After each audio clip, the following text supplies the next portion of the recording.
Bismillahirrahmanirrahim. Assalamualaikum warahmatullahi wabarakatuh. Perkenalkan, nama saya Kusnul Khatimah dari Piaut 5P. Saya akan menjelaskan tentang diorama yang saya buat, yaitu diorama binatang yang ada di hutan. Diorama ini saya buat untuk memenuhi tugas UAS mata kuliah metode pengembangan sains. Untuk diorama binatang yang saya buat ini yaitu diorama mengenalkan macam-macam binatang yang ada di hutan.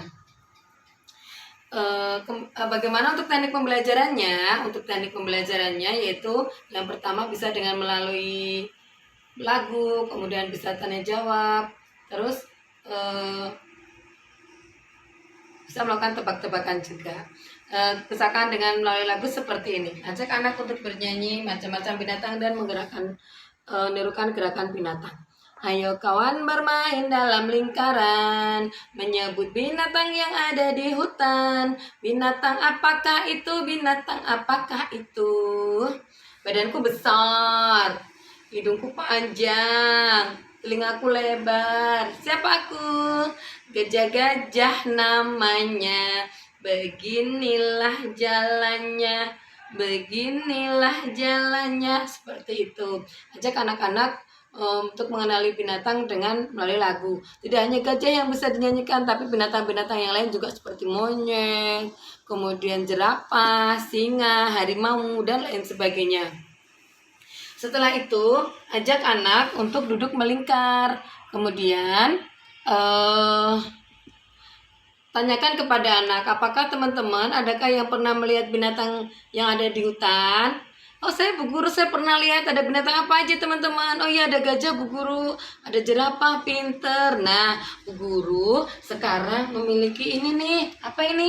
Ini adalah macam-macam binatang yang ada di hutan, tapi hanya beberapa aja binatangnya. Ini contohnya seperti ini, binatang yang ada di hutan namanya diorama binatang, seperti itu. Bu Guru punya ini, nanti teman-teman melihatnya bergantian ya, satu-satu, sabar menunggu giliran. Nanti teman-teman perhatikan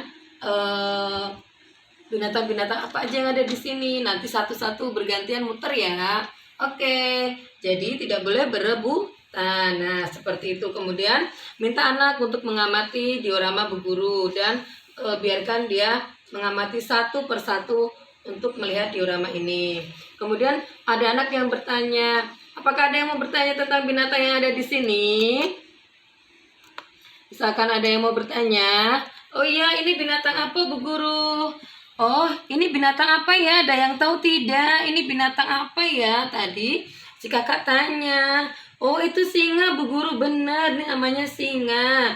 Jadi bila ada anak yang bertanya jangan langsung dijawab ya, lemparkan kepada temannya, barangkali temannya tahu, seperti itu. Kemudian ada binatang apa lagi ya? Oh ini apa ini yang merambat ke tebingnya? Oh ini ular. Iya, ada yang tahu suara ular seperti apa?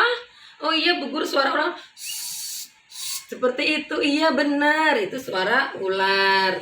Nah, setelah itu minta anak untuk mengkomunikasikan tentang apa yang ingin ditanyakan. Seperti tadi ya. Oh, sudah ditanyakan binatang-binatangnya. Terus ada yang bertanya lagi, misalkan ini binatang apa Bu Guru? Oh, ini capung teman-teman. Wah, capungnya lucu ya. Ini coba teman-teman perhatikan. Kenapa capung ini bisa terbang? Wah, ada yang tahu tidak? Kenapa dia bisa terbang? Ini Bu Guru, dia punya sayap. Iya, dia ada sayapnya. Pinter. Bu Guru, di rumahku ada ayam, ada sayapnya. Tapi kok nggak bisa terbang ya Bu Guru ya? Oh iya, itu karena ayam memang memiliki sayap, tapi tidak bisa terbang karena badannya ayam lebih besar daripada sayapnya. Jadi sayapnya tidak bisa menopang tubuh ayam tersebut, jadi tidak bisa terbang deh. Jadi yang bisa terbang ada kupu-kupu, capung, ada lebah, dan juga ada kumbang. Nah, ini binatang yang bisa terbang. Kemudian, nah sekarang coba teman-teman perhatikan binatang yang ada di diorama Bu Guru ini.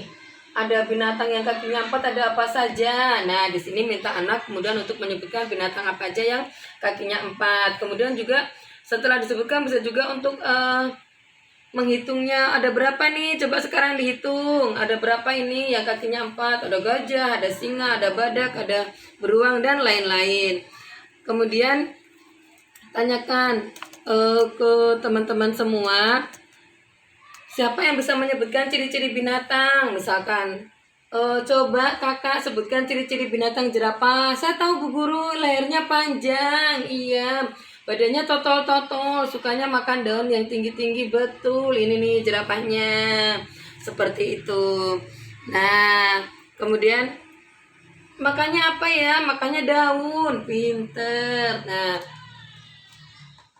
di keterampilan proses, keterampilan mengamati, yaitu yang pertama mengidentifikasi jenis binatang yang ada di hutan, mengenali sejumlah nama-nama binatang yang ada di hutan seperti harimau, bunglon, badak, buaya, dan lain-lain.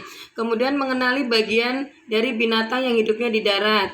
Kemudian di keterampilan mengelompokkan, anak-anak dapat mengelompokkan binatang yang berkaki 4, mengelompokkan binatang yang bisa terbang, mengelompokkan berdasarkan jenis makanannya, misalnya gajah makannya rumput, rusa makannya rumput, jerapah makannya rumput dan daun, kemudian singa makannya daging, seperti itu. Di keterampilan mengkomunikasikan, anak-anak bisa menjelaskan atau menyebutkan nama binatang yang hidup di hutan, menjelaskan tentang binatang, kenapa binatang capung, kupu-kupu kok bisa terbang, oh karena memiliki sayap, seperti itu. Juga dapat menyebutkan binatang berkaki 4 dan juga menyebutkan jenis makanannya. Di keterampilan menyimpulkan, anak bisa diminta untuk mengamati kenapa binatang seperti kupu-kupu, capung bisa terbang, sedangkan gajah tidak bisa terbang. Di keterampilan memprediksi dengan bermain tebak-tebakan seperti tadi, misalnya siapa aku tinggalnya di hutan, aku suka makan daging, suaraku siapa aku ya. Nah, ini mengajak anak-anak untuk selalu berpikir dan memprediksi binatang apa ya kira-kira ya. Oh iya, ternyata singa. Kemudian aspek yang bisa dikembangkan di sini juga, yang bisa dikembangkan yaitu di kemampuan nilai agama dan moral, anak-anak bisa mengenal berbagai macam binatang-binatang ini adalah ciptaan Allah Subhanahu wa taala, dan juga dia memerlukan minuman ini berupa air yang juga diciptakan oleh Allah Subhanahu wa taala, dan juga makanan yang ada di hutan ini juga ciptaan Allah Subhanahu wa taala. Kemudian di keterampilan bahasa, anak-anak juga bisa menerima bahasa. Yang pertama, menaati peraturan saat melihat diorama ini. Kemudian yang kedua, dia mengungkapkan bahasa. Anak dapat menyebutkan berbagai macam binatang yang ada di hutan dan juga menirukan suaranya. Di kemampuan keaksaraan ini, anak-anak bisa menulis binatang apa saja yang disukai. Di sini misalkan, aku suka capung, dia akan menulis capung dan sebagainya. Kemudian di keterampilan kognitif, anak-anak bisa mengetahui kenapa kok binatang capung, kupu-kupu, kemudian lebah dan juga kumbang bisa terbang gitu. Kemudian di keduanya, di kognitif keduanya, anak-anak bisa mengenal bentuk, warna dan ukuran, besar kecil dan lain sebagainya. Di kemampuan berhitungnya, anak-anak bisa menghitung binatang-binatang yang ada di sini.